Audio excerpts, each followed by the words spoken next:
Assalamualaikum warahmatullahi wabarakatuh. Beberapa minggu terakhir, saya sering buka Google Trends cuman buat satu alasan. Saya penasaran, apa sih yang lagi dicari banyak orang di Indonesia? Dan ternyata salah satu tren yang paling naik drastis adalah pencarian tentang capek kuliah, burnout mahasiswa, dan cara percaya diri. Saat lihat grafiknya, saya langsung mikir, oh ini. Jadi bukan cuma saya yang ngerasa begini. Kalau teman-teman lihat, grafik ini menunjukkan kenaikan dari 35% untuk pencairan cara percaya diri. Artinya, banyak orang yang sebenarnya punya sesuatu dalam dirinya, tapi masih ragu buat bersuara. Ini lucu, tapi nyata. Tapi di zaman digital ini, kita bisa upload foto dalam 1 detik. Tapi untuk menyampaikan suara hati sendiri kadang butuh waktu lama. Dan jujur, saya pernah berada di fase itu. Tapi itu dulu, waktu saya diminta presentasi atau bicara di depan orang, tangan saya dingin, suara goyang, dan pikiran kayak berantakan.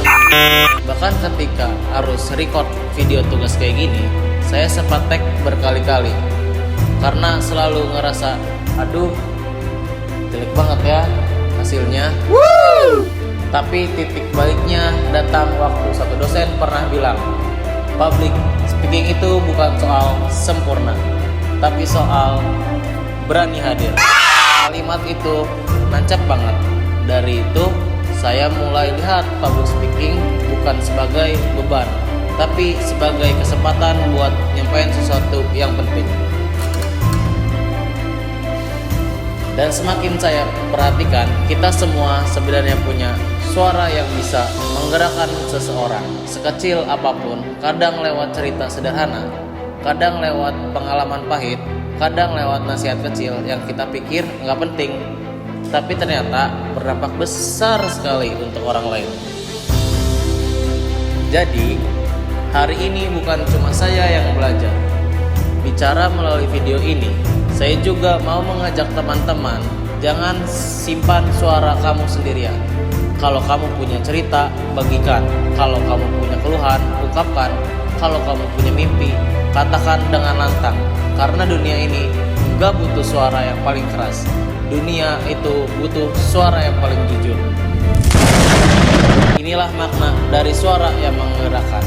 Bukan soal menjadi pembicara hebat, tapi menjadi manusia yang hadir. Semoga dari video ini kita semua semakin berani bersuara untuk diri sendiri, untuk orang lain, dan untuk perubahan kecil yang mungkin kita tidak sadari. Terima kasih sudah menonton. Semoga suara kita sama-sama bisa menggerakkan sesuatu.